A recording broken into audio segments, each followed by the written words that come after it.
नमस्कार विद्यार्थी मित्रांनो, प्रश्न बघा. भूमितीवरचा हा प्रश्न आहे. एका आयताचा कर्ण 25 सेंटीमीटर असून त्याची रुंदी 7 सेंटीमीटर आहे.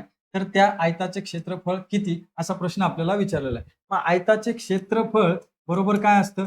तर लांबी गुणिले रुंदी यांचा गुणाकार त्या आयताचं क्षेत्रफळ असतं. मग आता समजा हा एक आयत आहे. ए, बी, सी आणि डी याच्यामध्ये आयताची रुंदी किती दिलेली आपल्याला? ए बी 7 सेंटीमीटर आणि काय सांगितलं की त्याचा कर्ण 25 सेंटीमीटर आहे. मग ए सी जोडलं तर आपल्याला आयताचा कर्ण मिळेल, जो की त्याची लांबी दिलेली आहे 25 सेंटीमीटर.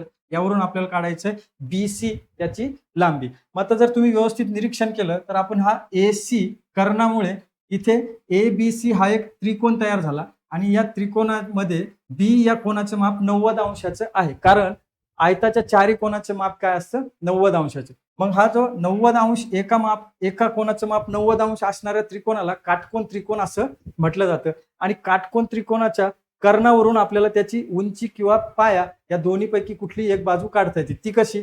तर लक्षात घ्या, काटकोन त्रिकोणाचा कर्णाचा वर्ग बरोबर काय असतं? पाया वर्ग अधिक उंची वर्ग. मग या ठिकाणी आपल्याला काय काय दिलेलं आहे? तर कर्ण दिलेला आहे 25. मग 25चा वर्ग घ्या बरोबर. पाया आपल्याला काढायचा आहे. मग पायाचा वर्ग ॲज इट इज लिहिलं. उंची दिलेली आपल्याला 7, तिचा वर्ग लिहिला. मग 25चा वर्ग 625 होईल बरोबर. पाया आपल्याला काढायचा म्हणून पाया वर्ग जशाच तसं लिहिलं. 7चा वर्ग 49. आता 49 उजव्या बाजूला आहे बरोबर, साईनच्या डाव्या बाजूला गेलं की मायनस होतील. मग 625 वजा 49 बरोबर समोर काय राहील? पाया वर्ग. आता लक्षात घ्या, यांची वजाबाकी केली तर आपल्याला 576 एवढी वजाबाकी मिळेल आणि समोर आहे पाया वर्ग.